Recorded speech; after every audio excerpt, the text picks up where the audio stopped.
shamanic practitioner and Reiki teacher, founder of Zenith High, and creator of Spirit Flow shamanic study programs. Those are two shamanic study programs.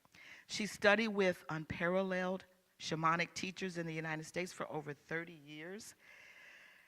Mary works with the Shipibo shamans living in the Amazon basin of Peru, gaining the expert experiences that shape her into the shamanic leader she is today.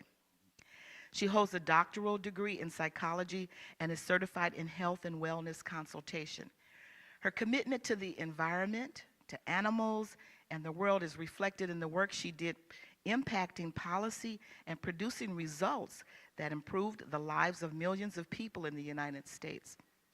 She continues to emulate her commitment for a better world as a volunteer in the Master's Naturalist program.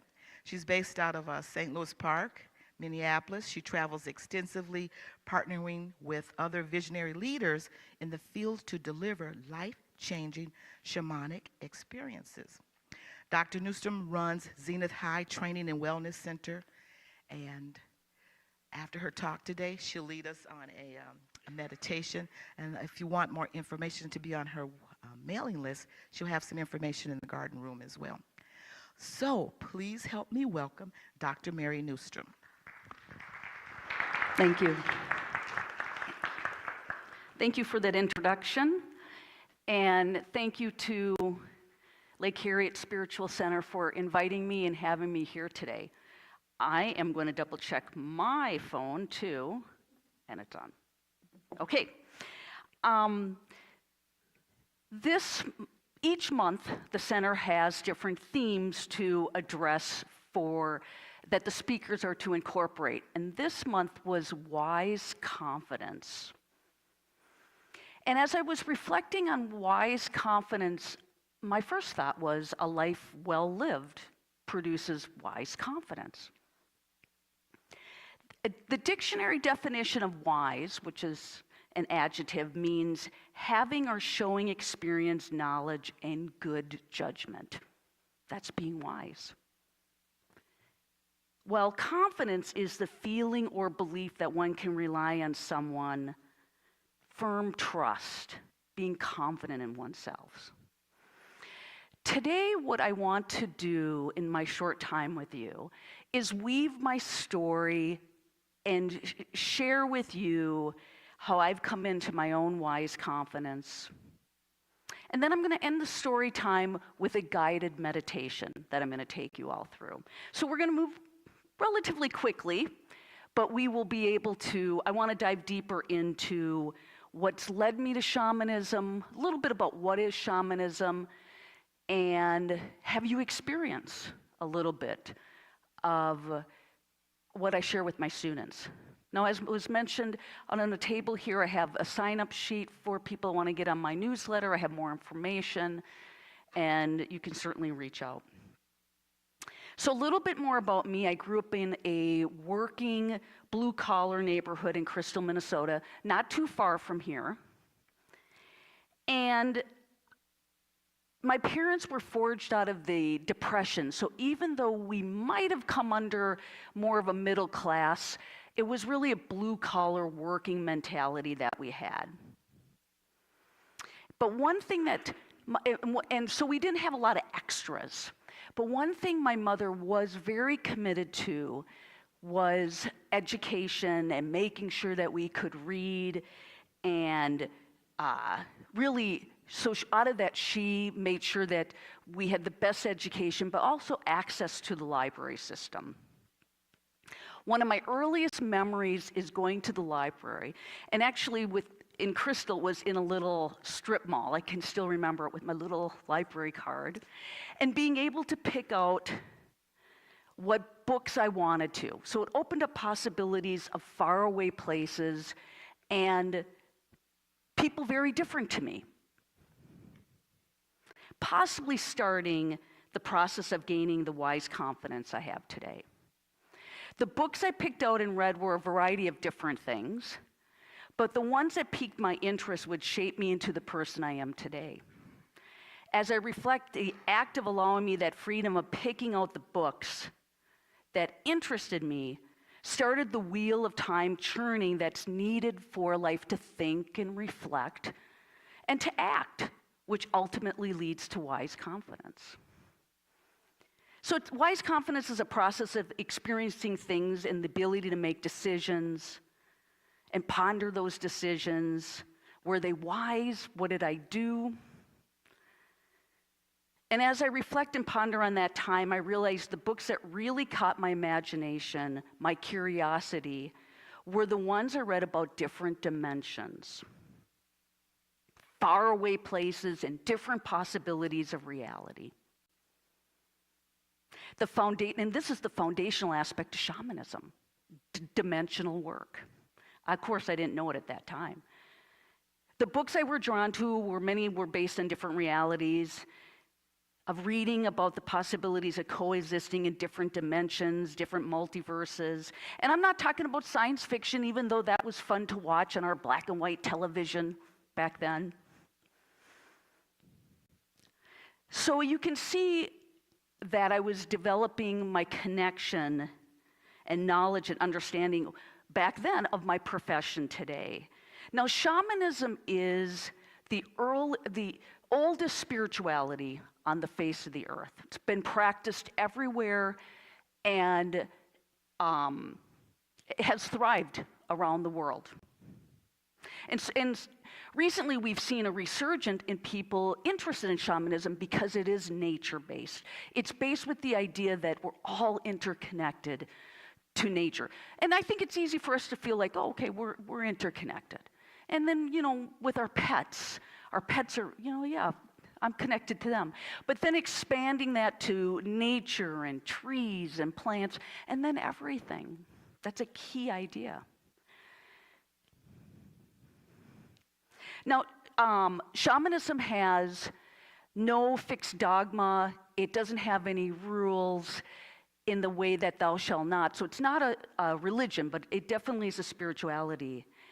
And since it's been practiced everywhere, it also, more than likely in your lineage, you may have a shaman as well. So I really encourage people that are interested in studying it to look at the different types of shamanism. Because you could be looking at maybe there's a connection to Nordic shamanism or Germanic or Celtic shamanism. With shamanism, you don't need any special tools. It's based in nature, so everything you need is outside, which is really nice. And the other key thing is because of messages coming directly to you, I really feel like it's the people's spirituality. You don't need any special tools. You're directly being communicated to. Now, it won't eliminate any problems or challenges, but it opens up the possibility of how to work with those challenges. And as I was reading and exploring things as a child, I was moving forward and developing my understanding of the world around us. And the things that I really loved reading about were the Bermuda Triangle and Ripley's Believe It or Not. I had a curiosity of other worlds. But at that same time, I grew up Catholic.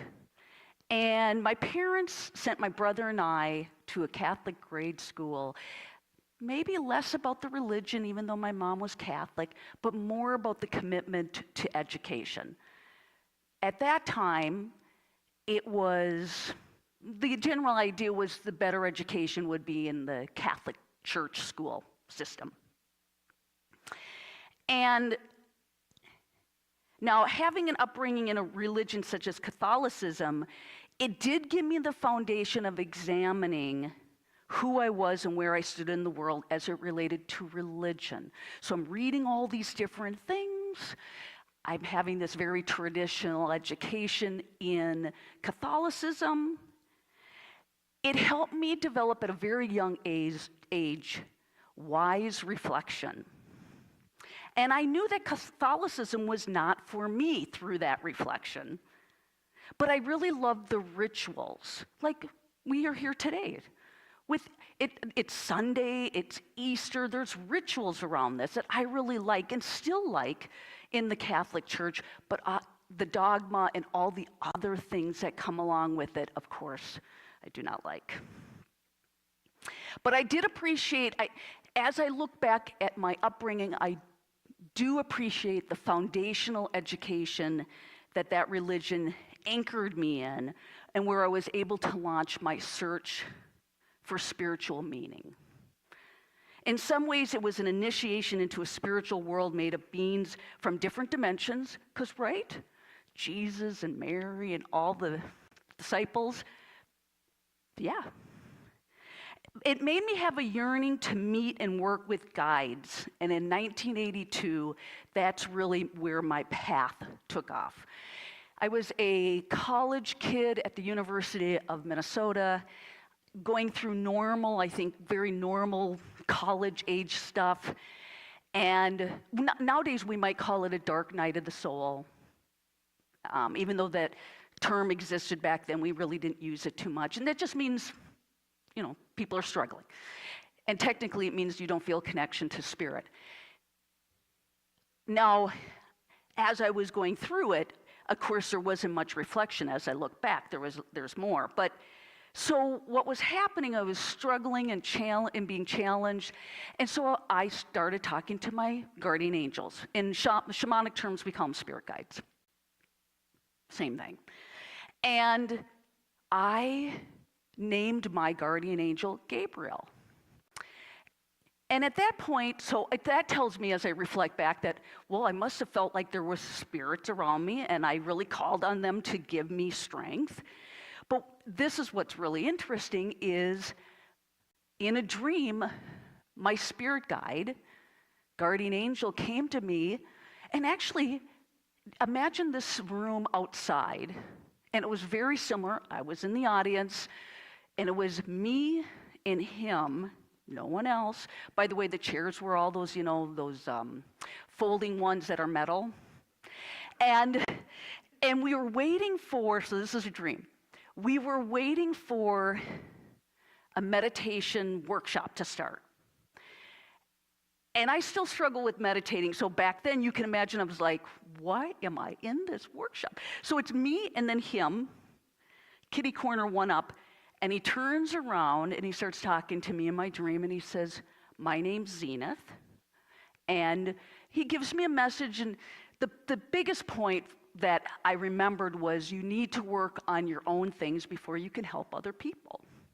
And if anybody's had a dream that was more than a dream, then you know what I'm talking about. So I was like, oh my God, and I woke up, pondered that, And then, I was a kid, so I just kind of was like, okay, I do remember I stayed connected, but it was like going on with my life. And now I talk about how maybe I was getting him in trouble with the boss because I called him Gabriel, and he had to come down and tell me his real name. All right. Sometimes people don't get that joke. Okay. So, he came to me, said, you have to work on your own stuff, which I did. I continued working. It's interesting, too. Around that time in 82, I was initiated or tuned to Reiki 1, and back then it was very rare. Now, of course, most people have Reiki, but back then it wasn't. I remember someone coming up to me on campus saying, hey, there's this thing going on. I think you'd like it. So I did get attuned to Reiki 1. So I've been working with Reiki since then, working with my guides. Continued just normal life, got my degree, did community organizing, worked on things like universal health care, still working on those things, right? Other things. And in the 90s, started working with a teacher, Louis Piper. She taught me how to do tarot, and I took my first shamanic journey, but still was searching for a connection with spirituality, like we have all gone through. Where's my connection? I know it's not Catholicism, but I know I like all these rituals. where do I fit in? And kind of surprised me that it wasn't like Wicca or paganism. They're all nature-based, but it wasn't. And I'm sure everybody can relate, it's not quite that right fit. And then what happened was, around 2005, the universe gave me the opportunity to develop deep compassion and grace for myself by having me have some illnesses and injuries. And that's a good way for the universe to say, hey, we're going to have you look at the world with a lot more compassion. We are going to bring you down to your knees too. So, and I don't really focus on my illnesses. I wanted to bring those out today with my talk. But I don't dwell on them because I don't see them as a part of me. But they certainly have shaped me into who I am. So it's an important story. So just in 2005, I had some lower back issues, had a surgery. So I've had spinal surgery. And then in 2010, the day I was scheduled to start my dissertation work, I found out I had breast cancer. And that, it shocked me, but I also knew that, I wanted to beat it. But still, having those health issues where I'm able to relate to people, I'm able to really understand different things like pain, living through cancer, being cancer-free, was really important for my own development as a healer, being able to stand here. In 2014, I decided to celebrate being done with my treatments, being technically cancer-free, by walking the Camino de Santiago, which is a pilgrimage that people do in Spain. I'd recommend it to anybody here if you're thinking of doing it. And it's just it's a path that pilgrims walk to simply give you the opportunity to be able to sit with your thoughts as you're walking. So walking with your thoughts. And I did that for 30 days with a close friend. We walked 500 miles. So we didn't do the whole trail, but we did 500 miles. What happened with that is I was able to really release some depression and mental health issues that had been hanging around. So it is a way to transform too and work through some of those issues. So as I had some of the physical issues, I also had some of the mental health issues. But when I got done with this pilgrimage, I really felt like that burden had been released. In 2015, I traveled to Peru, and that's where I started working with the Shipibo shamans, and where I knew that I had found the spirituality I was looking for. Why shamanism? That I can't answer. All I can answer is I found it. And so I've gone back every year since, except 2020, because no one did anything then, and have been working with them and alongside other teachers here in the United States. One thing I think that really attracts me to shamanism is the direct revelation we talked about. So not having to go through a spiritual leader to get a message from your higher power or the divine. So I definitely like that. I like the idea that everything's alive, that we're interconnected. My connection to nature was really developed as a young child. We went camping. I liked to hang out outside and play, and that is even something today where I like to be outside and utilize a lot of my time as a naturalist. Shamanism also stresses personal power. And what that means is taking responsibility, more of an internal control. Instead of, hey, everything's happening to me, it's like, what am I doing that's actually bringing things to me, or how I'm interpreting things. As I mentioned, shamanism doesn't eliminate things, but what it does is it helps us understand, well, now how can I see this differently? So there's ways of doing it that way. Or how am I actually maybe manifesting something like this? And you want to want to look at things with no judgment, though. It's, there's nothing worse than you're going through a hard time and someone's saying, it's your fault. It's your fault. In fact, actually, when I got my cancer, there's a lot of thoughts that we bring on our cancer and by our thoughts, and I kind of align with that, but that is not what you want to hear when you are in a life situation.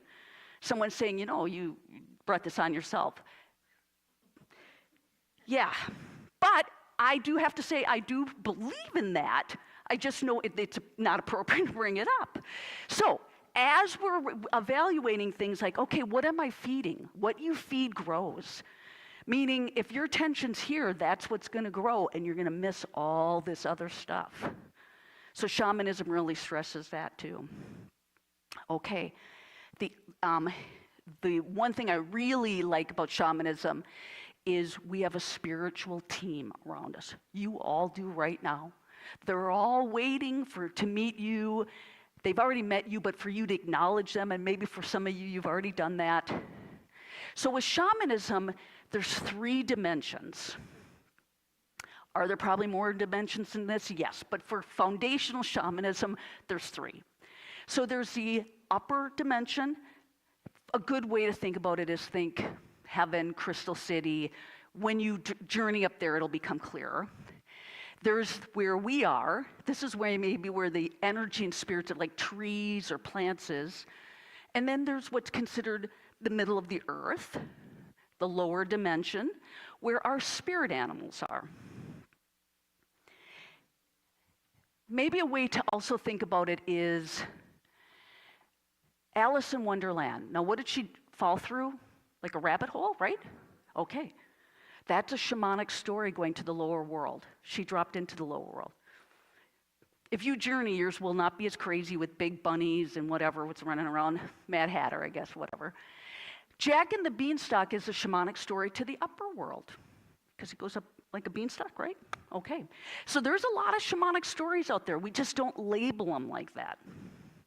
Okay, so we have a whole team. And today what I'm going to do is I'm going to take you through a guided meditation so that you'll meet one of your team members. And that's if you decide you want to do this, optional. So we have a team. We have a team that our team members are guardian angels or spirit guides in human form. And you don't have to know them. I didn't know who Zenith was. He did manifest as a guy and a middle-aged guy. Now he wants me to update his looks a little bit. And so they're in human form. And then we have a spiritual team in animal form based on shamanism.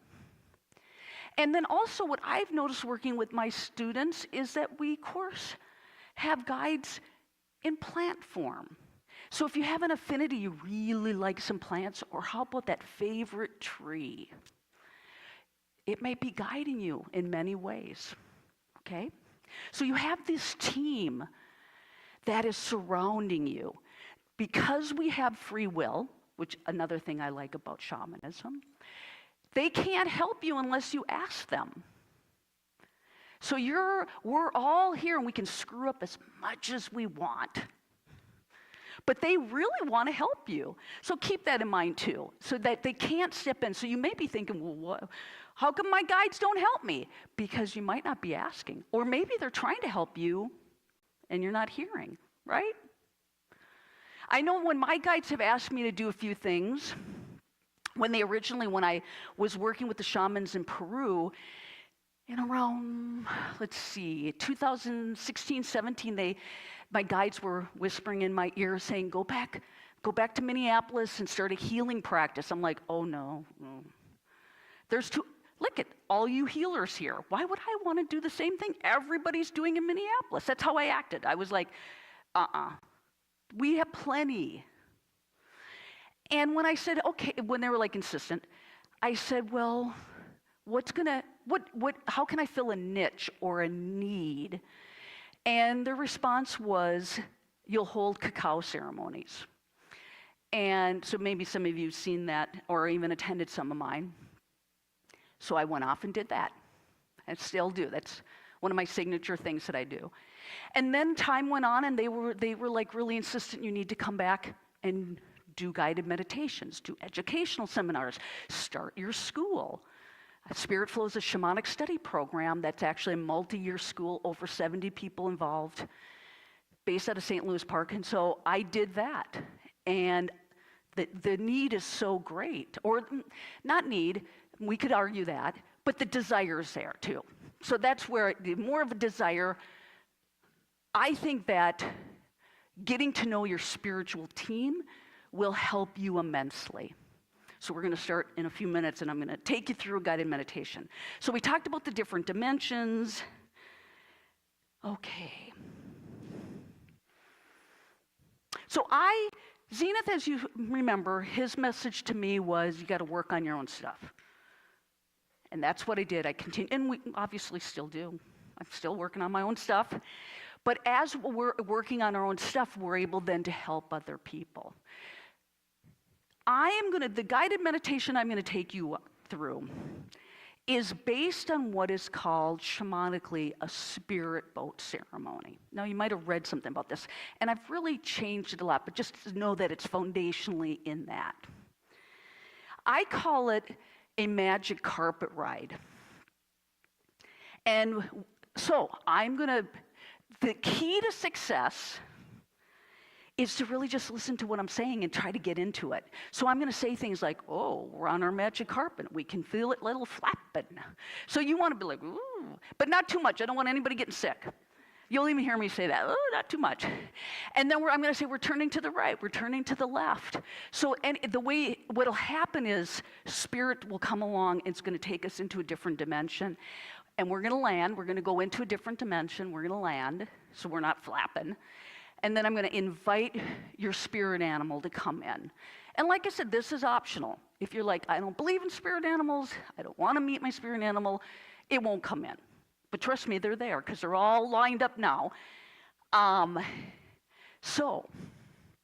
then when we land and I have the energy of the spirit animal come in, I think I'll rattle a little bit, give everybody a few minutes to kind of sit in that energy. Now, a couple things. We're all different. So you may not see it.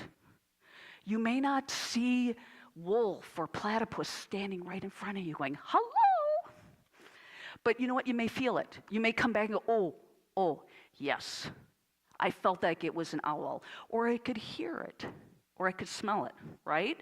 So we all process things differently. So please be aware of that. So once we start, please don't physically leave your chairs, because energetically I'm carrying you to a different dimension. You don't have to participate, but as a courtesy, don't leave. And then if you are participating and you're in the different dimension, don't energetically leave, because I don't want to leave you behind. I don't want to have to come searching for you. It's Easter. We want to, go have fun. All right. So my gift to you on Easter is meeting one of your spiritual teams. Now, the other thing I want to bring up before we get started, we have plenty of time still, is you might be sitting here going, oh, I already know who my spirit animal is. Remember, we have a team. And let's say you already know, oh, I have eagle. Well, what if platypus is like, God, she'll never, ever recognize me, so I'm going to use this one time to come forward. That's what I'm talking about. You guys get it. So they're all chomping, and it's the one you don't think. Now remember, you can have any animal. You could have ant. You can have monarch. And you can have the traditional ones that we all think about, like wolf and eagle and coyote and hummingbird. So it can be anything, though. So the other thing I want you to do is listen to what I'm saying as we move, and then also just really release to whatever happens. Don't go in with, I know it's this, or I want it to be this. If you do, those are this dimension's emotions. All right, let's get going so we have enough time to get back, and I don't have to leave you all there. Kidding. Okay, so everyone, if you know how to drop your grounding cords. Now, the front of our magic carpet is this way. So you might see me turning and, okay? So I'm the front, I'm guiding it. Drop your grounding cords if you know how to do that. Take a few deep breaths. And at this point, we are now on our magic carpet, and it's hovering just a little bit, and I can feel that energy already, and it's swaying, because it's a carpet, it's a magic carpet. It's swaying. All right, and as it's swaying, we're starting to move forward, or moving to the left, and we're circling, we're going out of the building, and we're starting to circle and pull up. And what's going to happen is, as we're pulling up now, we're just banking and we're heading up. We're heading into a different dimension that's going to take us to where our spirit animals are waiting for us. So we've leveled out. We're continuing to pull up from Minnesota and from North America. And we straighten out. Now we're turning to the right. We continue pulling up above Earth. We're now seeing the stars. But in front is like a doorway or a cellophane, or there's something that looks like a vortex to you, whatever that's going to be. And we're getting closer to it, and we're going to go through it soon. And when we do, we're in non-ordinary reality. We're going to get into a different dimension, different multiverse. So we're banking to the right. We straighten out. We've just entered into non-ordinary reality. Look around. What does it look like? Maybe stars and the moon or moons, but if you look down to the left, you can see there's a landing pad. It's a flat granite place. And so we're banking down to the left, and we're right above that slab, that granite slab, and we're hovering and hovering, and while we're lowering, and we've lowered. And now we've landed. And at this point, for those that can maybe feel energy, you can feel the energy surrounding our magic carpet. They have not come on yet. At this point, I'm going to ask that our spirit animals, one come on for each person to be acknowledged, and so that you can feel their love and support. And they're now moving into our magic carpet, and they are either in front of you or right side by side.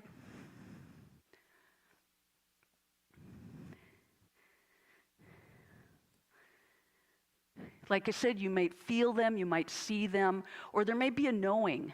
You may have a knowing. I'm going to give everyone a few minutes to sit with that energy of your number one fan, a spiritual team member that has used today to come and be acknowledged. Maybe you met them before, or maybe there's an aha. That energy feels familiar. Or maybe it's like, wow, this is all new.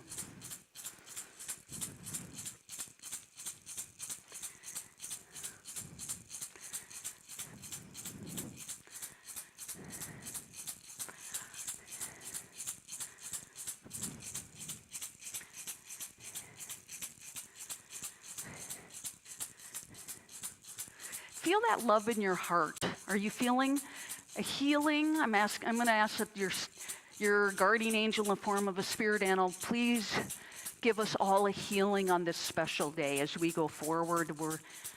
We could use that extra support.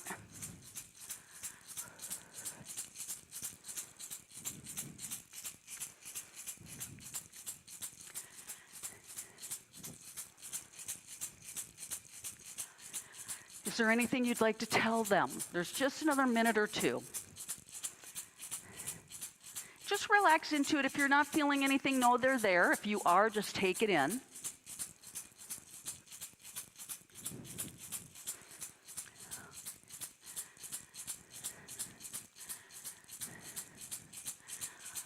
And at this point, I'm going to ask that our spirit animals remove themselves. We appreciate it. Respectfully remove yourself from our magic carpet, and we really appreciate you coming in.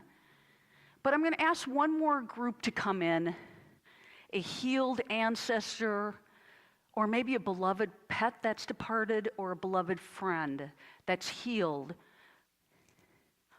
or a guardian angel in human form. One per person can come on our magic carpet.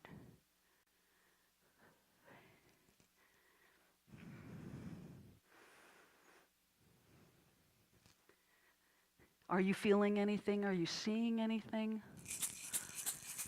Take in that as well.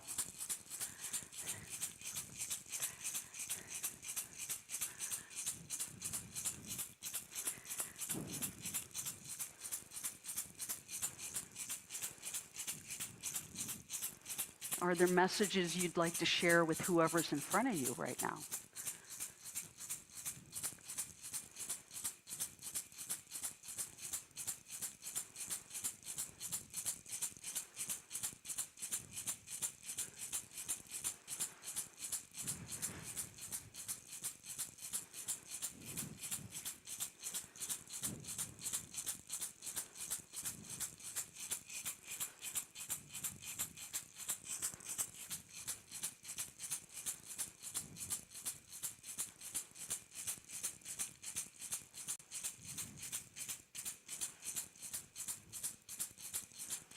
At this point, too, I'm going to ask that whoever's with you right now to please respectfully remove yourself from our magic carpet. It's time for us to leave. And they're leaving, but know that they're always with you. And once again, we're going to start our dimensional travel back home.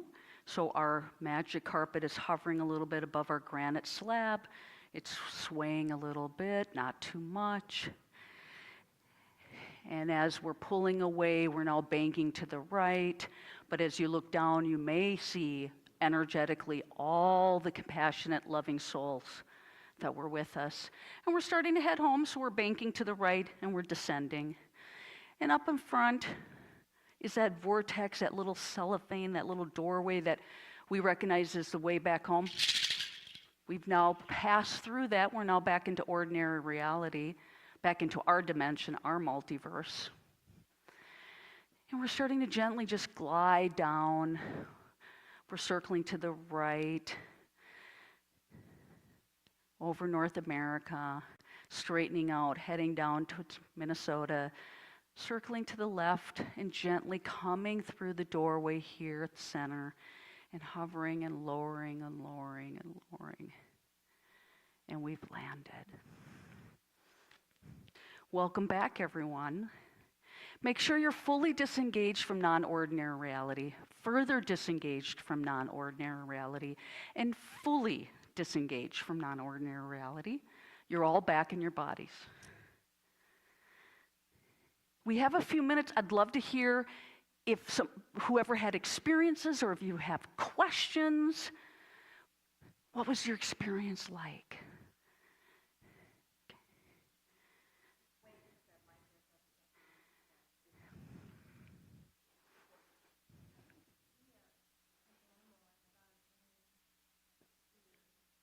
You saw a green Sphere. spirit? Sphere. Sphere? Oh, okay, yeah. And that's fine. So she didn't see an animal, but she saw a green sphere. What are we truly? Yeah, okay. Ooh, 2 came in. So the thing to keep in mind is we're not really what our bodies are, right? Okay, so we all agree upon that. So I know I'm starting with a good point there. They just didn't manifest as animals. They will, but they were there. Because when I see your true essence, I just see a brilliant light. Yeah, good. Whoa, 2 snuck in. You got 2. I already work with crow and owl and wolf and another animal, but badger has been badgering me about recognizing him. Ah. So finally, this badger came and just showed all his teeth, and I guess I'll have to acknowledge badger. So there we go. So I have a little zoo following me now. Yes, you do. You have your team. Yeah. Good job. Who else wants to share? If this is the one place you can give voice to your experience, do it. Because if you can't go home and say, hey, guess what? I went to a different multiverse, and I visited XYZ, then now's your time. I saw a crow. Crow. Yeah. Of course, crows are very smart. That's a good one. Okay. Yeah, crows are. And the way you want to think about this is what I teach my students, a little bit different than other shamanic teachers, is it's nowadays, because of direct revelation, because our energy is changing, what animal's coming to you is so personal. So you may want to think, what does crow really personally mean to you? And that's the medicine. That's the characteristics it's bringing. Now, I've done wildlife rehab stuff because my master naturalist. Crows are very smart, resilient. They'll probably be the last bird standing, unless it's a raven, of course. But you'll want to make a list of what does it mean to you and really ponder that. And then you can go to a website that says, well, what spiritually do these animals means. But I think things have really changed energetically, that it's a personal message. Well, I was surprised by two things. The spirit guide that showed up was Merlin. Yeah. Oh, And, yes. I started to tear up because Merlin said, I asked, well, why are you here? And Merlin said, to remind you of the magic of life and to remember to tap into that. And then the other was the animal, spirit animal, elephant. Where'd that come from? So I'm not familiar with the symbolism of an elephant, so I'll have to check that out. Yep. Before you check it out, go and look at the animal of elephant and see what would resonate with you. That's the message. That's the message. Yeah. Yeah. I have students that work with both of those energies. I had very deep shamanic kind of journey years ago, and wolf appeared in front of me. And today, probably under impression of your statement that we have team, what I've seen is like a fair-style carousel. And this carousel has a few animals, like dolphins or whales. Oh, I wow. couldn't figure out. Another one was my beloved wolf. Another one was like a lizard, iguana type. Another one, swarm of viruses, which was actually interesting and unexpected for me. Nice. But Very it was nice. fun. And Yeah. they told me, come back, we can talk. Oh, nice. Oh, good. Good.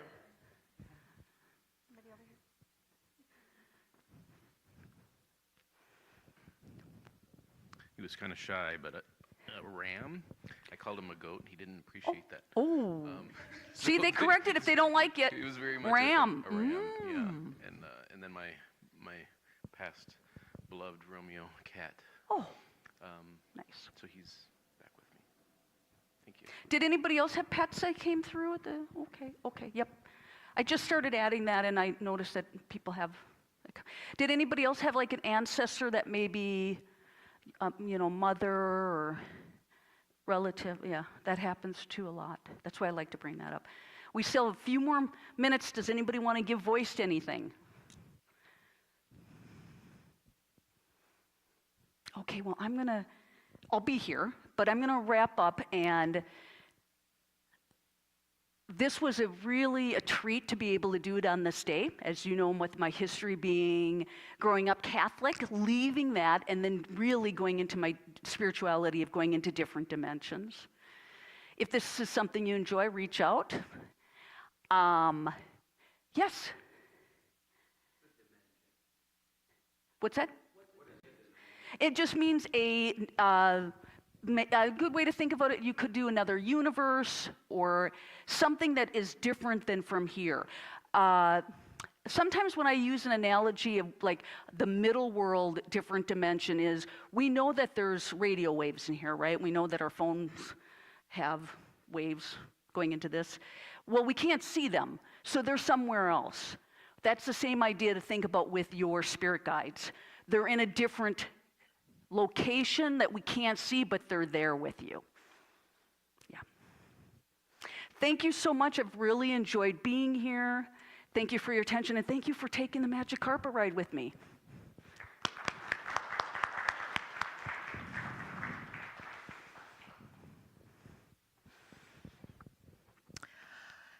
Thank you, Mary. That was very informative discussion about shamanism, and I'll definitely be checking more information out from you. I like to fancy myself as a practical mystic grounded in shamanism, so I'm always looking for more information to help me grow as well. Everybody take a deep breath.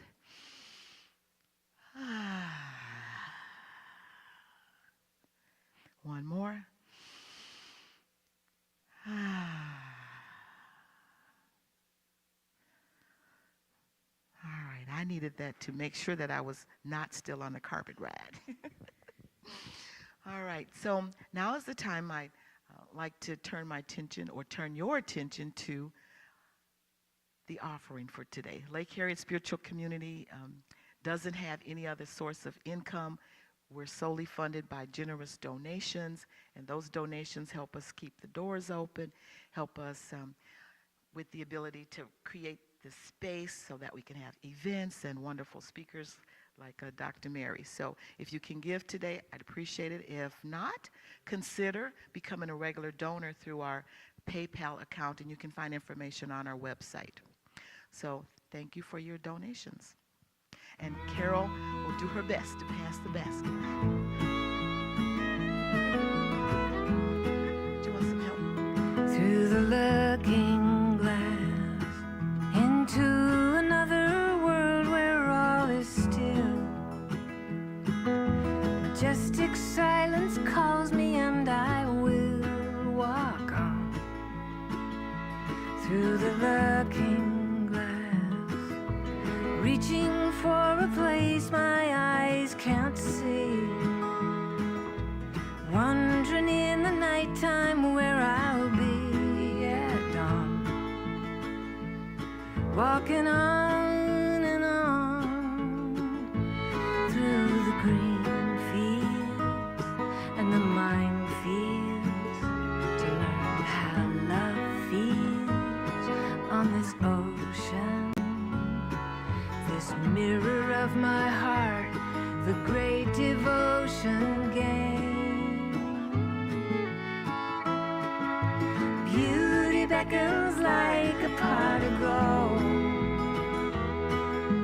Once upon a time I walked a road like this. Through the looking glass, crossing the dark waters of my loneliness, living for the glimpses of life's holiness. Through the looking glass, stars don't have to tell me where to go. I've lived enough to know I want the whole of love.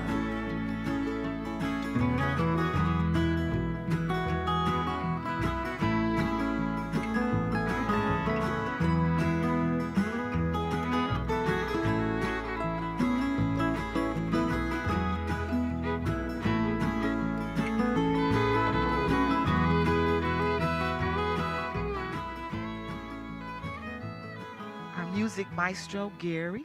Thank you for the music. Gary, who was that? Really nice song. All right, if you could help me bless the offering by repeating after me. God's perfect love flowing through me blesses and multiplies all that I give, all that I receive, and all that I am. Oh. All right, so our tradition is to circle up, and the speaker will lead us with some parting thoughts. So I think we've got a really small group, so let's maybe circle up here.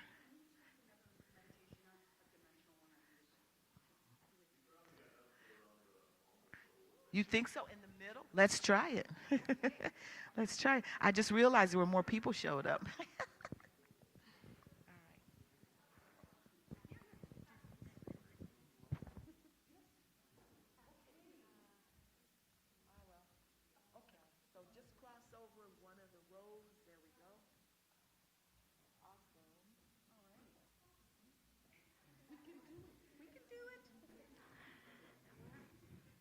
We're ready?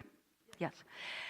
So we want to thank our spirit guides and spirit animals for being here. I'm going to lead us, because we have a little bit of time, I'm going to lead us into connecting with a tree that I've worked with in Peru called the Tree of Light. And just imagine you're in a field, it's a beautiful day, and you're walking towards an opening in the forest, And we're now in the force, and as we are walking, there's a tree ahead of you that's just illuminating its brilliant light, and it's drawing you because it's just filled with compassion and love. Make your way towards it and bask in its energy. And are you feeling the energy of this beautiful tree that's ancient and old and vibrating at such a high vibration? Just take that in and let it just really soak into all your energy levels, and particularly going to your heart and clearing anything that's not serving you. And as we take it in, we thank the tree.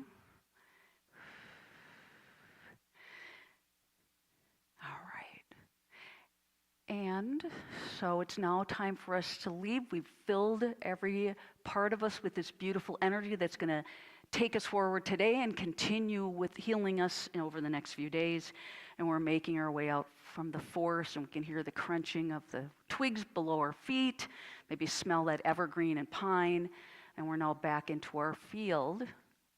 And with that, however you entered the field, come back into your body and feeling the loving energy surrounding you. And I always end my workshops with just closing the ceremony, closing the circle. So we'll do that. We close the ceremony with love and light. We close the ceremony with love and light. We close the ceremony with love and light. For now, our work is done. Aho. Thank you so much. Thank you for giving me the opportunity to serve spirit. Thank you. Thank you so much. Yeah, you're welcome.